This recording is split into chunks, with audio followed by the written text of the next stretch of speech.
Tonight on KTAB News Weekend, the very first female doctor in Abilene has died at 106 years old. We'll look back on her legacy. And our Jessica Rank introduces us to some of the volunteers of an Abilene organization dedicated to changing the lives of children who need it the most. Plus, on this final day of Women's History Month, our Claire Kreitz introduces us to an organization that's been part of Abilene's history and women's history for decades. Let's look at some of your top stories tonight. KTAB News at 10 starts in 60 seconds with your forecast first.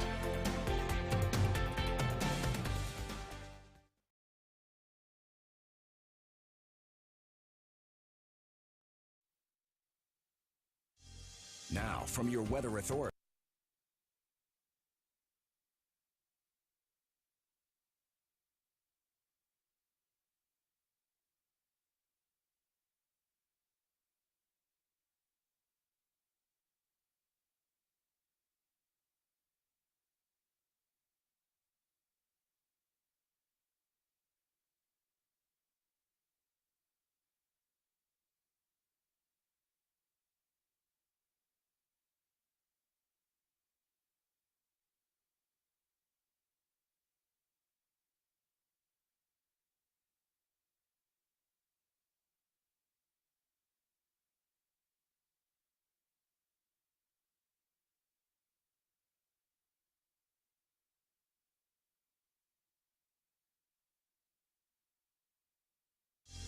Now, from your weather authority, your KTAB forecast first. Well, good evening, everyone. Another cool day is in the books to end the month of March for 2019. But look at that. What a surprise we may get tomorrow morning. That may not be an April Fool's joke. It will be 33 degrees, maybe even a snow shower possible. I'll tell you about that a little bit later. By noontime, we'll have 47 degrees. By 5 p.m., 56. All the precipitation will be out of the area. I'll take a look at the weather chances for snow a little bit later. But right now, KTAB News at 10 starts now.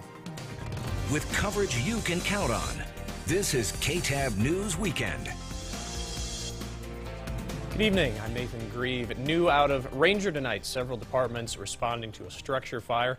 Around 6 o'clock, a fire in the 300 block of Old Highway 80 in Ranger. Now Eastland Olden Fire Department's also assisting putting that fire out. They were able to limit the damage to just one house where one person was rescued. Cause of that fire still under investigation.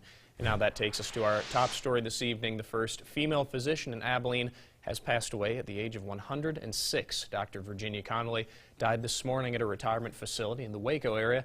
Connolly graduated from Hardin-Simmons University, or back then in 1933 when she graduated, it was Simmons University. Now for 42 years she operated an eye, ear, nose, and throat specialist practice. She was also chief of staff at Hendrick Medical Center and St. Anne's Hospital. Dr. Connolly, also a physician at Hendrick Home for Children. Now, this following interview is with Dr. Connolly on her 105th birthday back in 2017. In thinking back in the last few years, I think that whatever you do, if you do the best you can, whatever you're doing, that's going to make a good life. Dr. Connolly has been described in a number of ways, a few of those being an icon, a trailblazer, and a treasure. Well, KTAB, update for you tonight. In the past week, we told you about a possible change to how hairdressers in Texas operate. Now, a bill proposed removing the requirement for your barber or stylist to have a license. A lot of stylists in the area had concerns about why this bill was on the table, but Matt Shaheen, the representative who filed the bill, met with some of those people who work in cosmetology. Now he's changing that bill, and instead of removing that license requirement, he wants to now make a study of the licensing practice, possibly streamlining that process. Well, April kicks off National Child Abuse Awareness Month. And here on KTAB, we are taking a look at one local organization that's working to change the lives of neglected or abused children. Our Jessica Rank is going to highlight Big Country Casa as they begin their volunteer training process. It's the first step towards changing lives. To be able to speak for children who can't necessarily speak for themselves. And putting on a superhero cape. Teachers, businessmen and women, and even retirees learning how to take on the role of mom and dad. We are probably the most consistent person in that child's life during that time. Rebel Taylor has been a part of CASA for more than 20 years, walking side by side children in the foster care system. Helps them when they fall down. helps them when they have a bad day, when they're struggling with their emotions. Ultimately working to put neglected or abused children into loving homes, a problem she says is often overlooked. I think so often the public is generally very wary to step in and make a phone call, to step in and say, I see a problem, can I help? And we need to do that as a society. To help, as volunteer Bobby Turner says, change the course of a child's life. To let them know that their future doesn't have to be dictated by their past, that things in their life can be different. It doesn't have to be like it has been. Making a mark that will last a lifetime. I was with her for the 2 years of her case, up through adoption, and even now, 5 years later, I'm anti-rebel. In Abilene, with coverage you can count on, Jessica Rank, KTAB News. Jessica, thank you. Big Country CASA currently serves more than 200 children in the Big Country. Well, Abilene was a busy place this weekend. We'll take a quick look back now. The winds a little bit calmer today than they were yesterday, but that's when the Mayor's Hike at Cedar Creek Waterway was scheduled. Gifted, talented students from AISD were on hand to raise money to help spruce up that area. The eventual goal is to link Lake Fort Phantom and Lake Kirby with trails along the creek. Now, that wasn't the only fundraiser of the day. Hardin-Simmons University hosting a car show to help send their concert choir to Italy for a big international music festival. The show at HSU was a perfect event for lovers of cars and music alike, and that combination proving to be a successful one, bringing in $1,000 to help students make that 5,000-plus mile trek. Looking now to crime. This evening, Abilene police asking for your help trying to identify a pair of people. These two women you see in the photograph here stole items from a South Abilene business. Now, if you have any information, APD requests that you contact Crime Stoppers. The number there at the bottom of your screen is 325 TIPS. Excuse me there. Well, it is the last day of Women's History Month, but before the celebration is over, we want to highlight a club that's been a way for women to invest in each other. And our Claire Kreitz has that story. It's an organization that stood the test of time. Oh, wow. Here's some of the original people. The Abilene Women's Club began in 1928 and received their first charter 1 year later. It was the time where women stayed home and didn't have careers, and so they had time on their hands. And for the last 9 decades, the club has been a place where women can connect and serve the community. Well, if you want to get something done, ask a group of women. But maybe the most important aspect of the club, they build you up and make you feel good. And they always have. Empowering women. Well, I mean, we can have one woman with great ideas, but if you get a group of us together and we bounce our ideas off of each other, it just gets better and better. So it's great to have a group of really smart women with different points of view. Especially the younger generations. As long as Abilene stands, we want women to be in leadership roles. We want them to do good work in the community. And if we set the example, they will follow. While reflecting on this 90-year milestone, rich with history. This was the projected home of the Abilene Women's Club before they actually built it. It was the renderings by the architect and then some of the ladies that were involved in it. We have brilliant women who came before us, and we just thank God that we had them. Members and leaders can't help but to look to the future. We're in the process now of trying to really bring us into the 21st century to make things more interesting for the younger ones to want to be part of us. Continuing to honor the legacy left so many years ago, but in a new era. In Abilene, with coverage you can count on, Claire Kreitz, KTAB News. Thank you, Claire. The Women's Club gives out scholarships. They host other fundraisers throughout the year to help out those in the community. Well, coming up on KTAB News Weekend, one man calls his shot for a home run of a sale price for a big ticket baseball card featuring one of the greats. And we'll take a look at an extracurricular project a member of our KTAB crew is working on and how you can take a look at it as well. But first, let's check in with Clemente. Well, we had another cool day today with a little bit more sunshine. We've got more of the same tomorrow with maybe a little bit of a chance of precipitation early. I'll tell you about that a little bit later, but right now here are a look at our almanac numbers. 54 for an afternoon high, 34 an overnight low, and there you see the normals for this time of year as well as the rainfall totals, sunrise and sunset. I'll take a look at the complete forecast after the break. With coverage you can count on, this is KTAB News Weekend.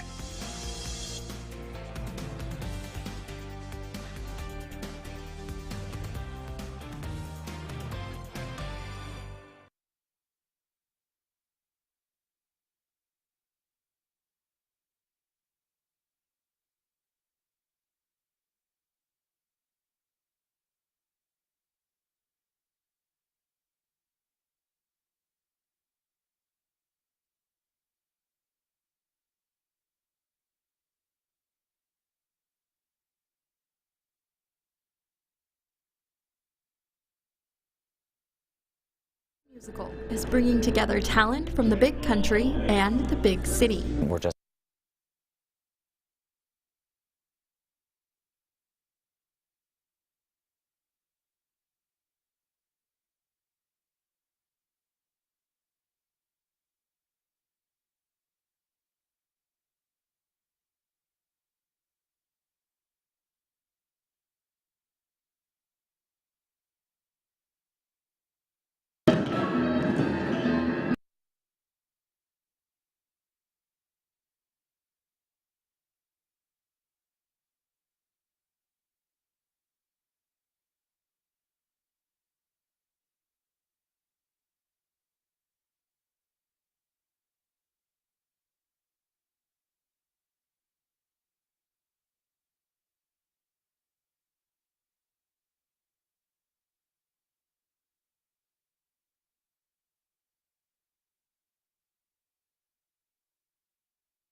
Now from KTAB, this is your Weather Authority forecast.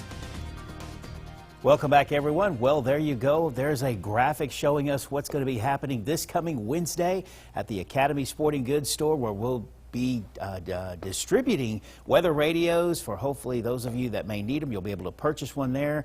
And then, of course, Sam Nichols and the entire weather team will be there to answer any questions that you might have with regard to maybe tuning that radio and getting it up to speed for severe weather coverage. As we move forward now, looking at our weather headlines. Snow? Is that a typo? No, absolutely not. That's not an April Fool's joke either. That could happen by tomorrow morning. We'll talk a little bit about that in a minute. But spring rebounds quickly after these cool temperatures later on this next week. We'll be able to see temperatures up into the 80s by Wednesday, and then rain chances return toward the latter part of the week and into the weekend. Here is the culprit that we're looking at right here that might cause a little bit of the snow activity that we might see by early morning tomorrow here around the city of Abilene and points west, and particularly down toward the south and maybe even over toward the northeastern portions of our viewing area. Now, some of you may be wondering, how can we get snow possibly when it being about 34, 35 degrees? Well, that's because in the upper levels of the atmosphere, the air is a lot cooler, and of course, when that precipitation falls, it is in the form of snow. And anything that does fall, we do anticipate will probably be melting by the time it hits the ground, and probably anything that we do get won't be of any significant amount in nature. Right now, currently, Max Live radar showing us nothing out there, but we are anticipating a lot of activity, well, a lot of activity, maybe a little bit of activity toward the latter part of the morning tomorrow and into the early morning hours too. 44 out there right now, 24 is the dew point, 45 is the relative humidity, and then the northeast winds are at 7 miles per hour. There you see temperatures across the big country right now, pretty much in the 40s, dropping even further as we get closer to that freezing mark a little bit later tonight. Across the state of Texas, really a lot of blue to look at with temperatures in the 40s and 50s throughout. And then we notice what's going to happen with our temperatures tonight. Most of the big country will be in the 30s. You see these areas that are a lot lower, that's where you'll probably see a little bit better chance of maybe some freezing precipitation around the early morning hours. There you see the future temperatures, what it'll warm up tomorrow, believe it or not.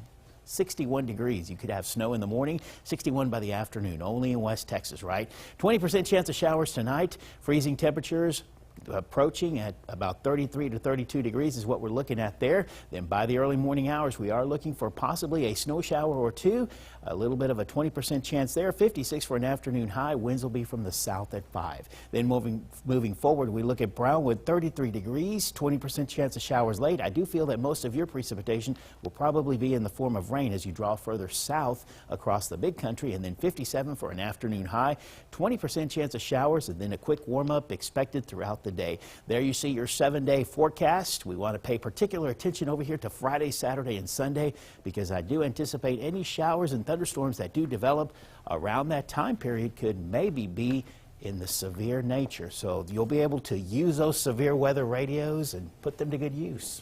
Well, you know, last night we were talking closer to 30%, and I believe you said that we upped might it. have a higher one. Yeah, I'm excited about that. You were right. he can predict the weather, as Well, it turns out. He can put it on paper. Let's see if it comes true. There we are.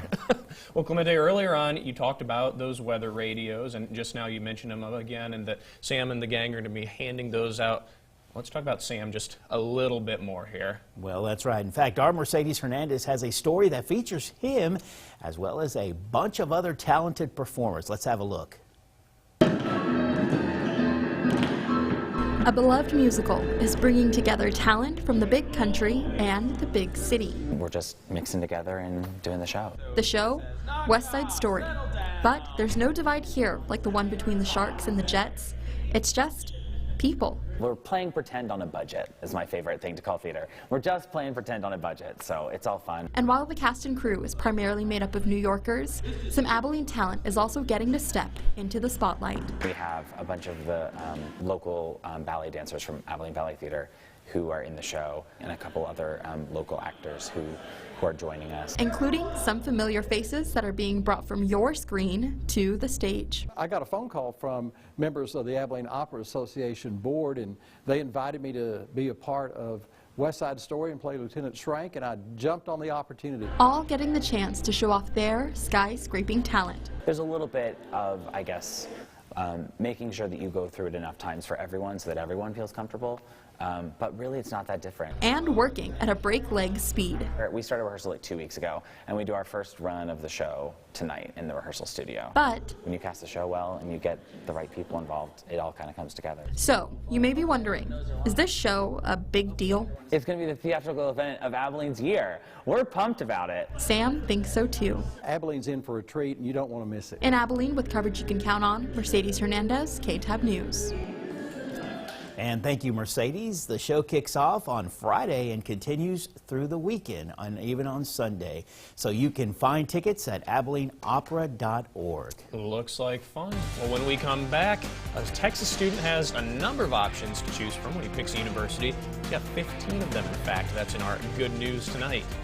And the ACU Wildcats looking for the sweep as they wrapped up their series with Grambling this afternoon. Mary Margaret has the highlights later in sports.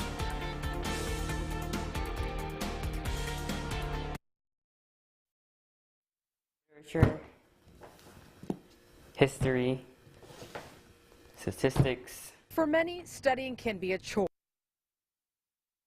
Mercedes' voice whenever in her packages, but she has a really good tracking voice. 1, 2, 3, 4, 5, 6, 7. What?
KTAB News Weekend continues. Welcome back. A Texas teen and his family celebrating after the 17-year-old got accepted to, get this, 15 different colleges. And even better, that includes 8 Ivy League schools. Sophia Beausoleil has that good news story. Literature, history, statistics. For many, studying can be a chore. It's pretty fun. But for 17-year-old Jeremy Butchway, I would say I study probably a little bit, maybe like 2 hours a day. keeping his nose in the books has earned the senior a 4.51 GPA. I want to follow the pre-med track in college, and I want to become a doctor. He's the valedictorian of his class at Harmony School of Advancement and will get the chance to pursue his dreams of becoming a physician next fall. Yale, Harvard.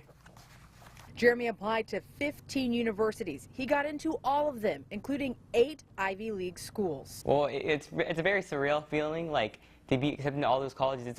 It's a pleasure. It's actually an honor to be accepted to one Ivy League, but be accepted to all these different schools is like really humbling. Whenever he got into all the schools, like he came into my room and he told me, and we were both just like, whoa, like it was a really good moment. Harvard, Yale, Princeton, Columbia, Cornell, Brown, those are just a handful of the schools he has to choose from. I was very excited, but I have to tell you, I've kind of expected it because I've seen how hard he works. Jeremy's dad, Kenneth, moved from Ghana to the U.S. when he was a teenager. So for this single dad, to see the kids he raised achieve so much is nothing but rewarding. It's a bit overwhelming. It's just a joyful moment, and I'm extremely proud, very happy, but just reflecting on where I came from to where we are now. Now the big question is, which school will Jeremy choose? He's not quite sure yet, but what he does know is that anything is possible. You don't have to be a perfect person. You don't have to be a genius. You just have to be willing to better yourself.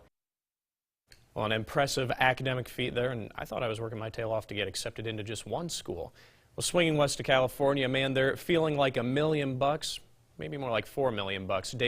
Dale Ball says he was told that a baseball card he bought for just $2 could be auctioned off for more than $4 million.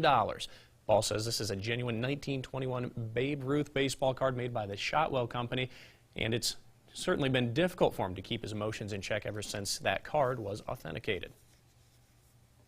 To watch my mom look at me and say, I finally believe you. And for my dad to know that I had something that was going to fix us all and take care of us. And that's not all. Ball says that he has a host of other high-priced old baseball cards he could sell. Ty Cobb, Cy Young, Walter Johnson, and shoeless Joe Jackson, real all-star lineup there. And let's head over for some, I believe Mary Margaret has some more baseball for us, right? I do. It's an all-star lineup over here. We've had some absolutely insane March Madness games throughout this tournament, but the Elite Eight really topped all of the games so far. Stay tuned for highlights from an overtime game and a last-second victory to upset a top seed coming up next in sports.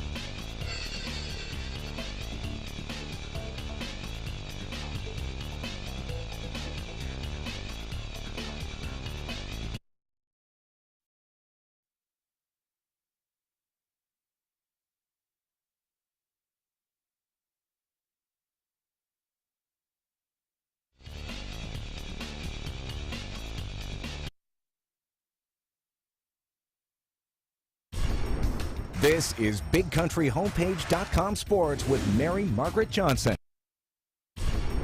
This is Big Country Homepage.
This is BigCountryHomepage.com Sports with Mary Margaret Johnson.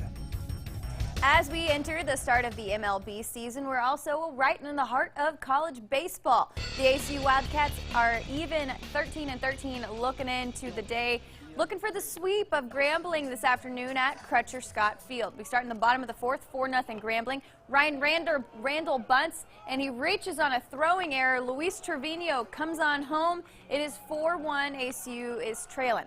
3 batters later, Seth Watts singles right up the middle. 2 runs come home. It's now a 4-3 ball game. ACU still behind. We move to the top of the 5th now. Drexler McKay doubles to left center.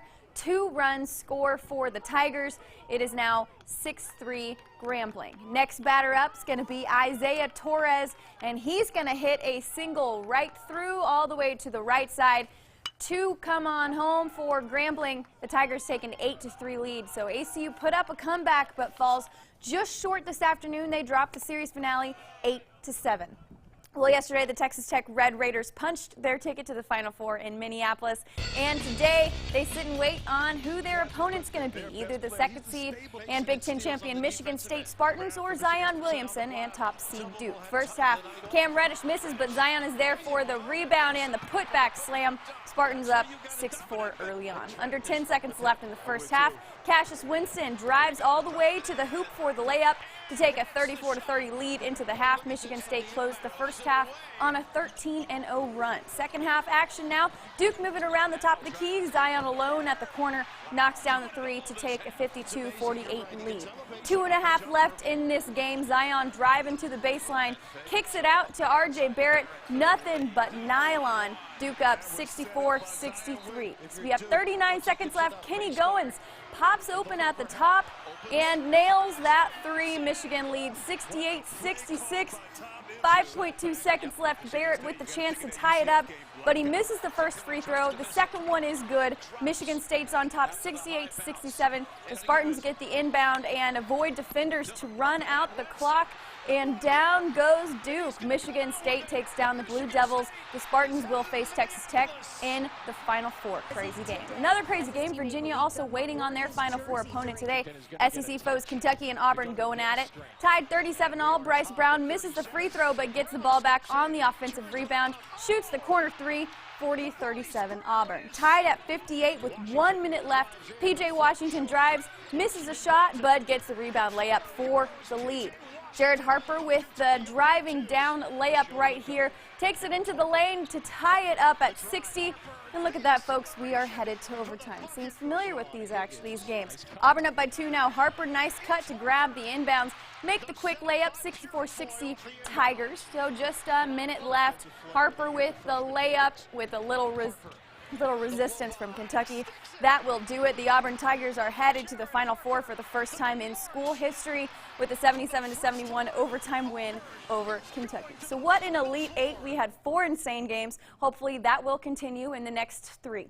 Final Four tips off in Minneapolis on Saturday. I know I am excited about that. That's all the time we have for sports. KTAB News Weekend continues after the break. Clemente with one final look at our forecast. Stay with us.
KTAB News Weekend continues. Well, he said those snow chances weren't an April Fool's joke. Gosh, I wish they were. No, but I tell you what, no frolicking in the snow plans for tomorrow. Shame. Because we probably won't get that much. Anything but probably just maybe a dusting or maybe something light. Maybe just a few flurries is what we might see. But nonetheless, the chances there are 20% early. There you see the afternoon high, and then things warming right on up through the rest of the week, and then coming back down by Friday as another system approaches, bringing with it some possibility of showers and thunderstorms. That's what I'm excited for. I'm excited for that Friday, Saturday, Sunday string. Might see some good rain. Yeah, hope so, hope so. Well, that does do it for now. Thanks for joining us. We'll see you back here tomorrow. Good night, everyone. Good night, and be careful out there.